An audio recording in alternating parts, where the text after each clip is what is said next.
1990களில் வந்து சத்குரு ஈஷா ஃபவுண்டேஷன் அப்படிங்கிற ஒரு நிறுவனத்தை லாப நோக்கமற்ற ஒரு நிறுவனத்தை தொடங்கி அதன் மூலமாக யோகா கற்றுக் கொடுக்க ஆரம்பித்தாங்க. அதுக்கப்புறம் அதே சமயத்திலேயே இங்கே வந்து ஆசிரமம் அமைச்சு தியானலிங்கத்துக்கான பணிகள் எல்லாம் 1995 சமயங்களில் தொடங்குச்சு. 1999ல் தியானலிங்கம் முழுமையாக பிரதிஷ்டை செய்து உலகுக்கு அர்ப்பணிக்கப்பட்டது. தியானலிங்கத்தோட விஞ்ஞானம் அப்படின்றது என்னென்னா, இது யோக முறைப்படி அமைக்கப்பட்டது. இது பிராண பிரதிஷ்டை அப்படின்னு சொல்லுவாங்க. அந்த பிரதிஷ்டையில் தான் அந்த தியானலிங்கம் வந்து உருவாக்கியிருக்காங்க. இது 7 சக்கரங்களும் முழுமையாக சக்தி ஊட்டப்பட்ட லிங்கம். இது உலகத்தில் இந்த மாதிரியான லிங்கம் வேறு எங்கேயுமே இல்லை.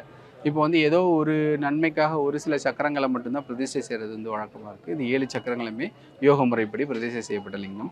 அதனால் இதுக்கு பார்த்தீங்க அப்படின்னா தியானலிங்கத்துக்கு வந்து நம்ம அவருக்கு எந்த பூஜையும் தேவையில்லை.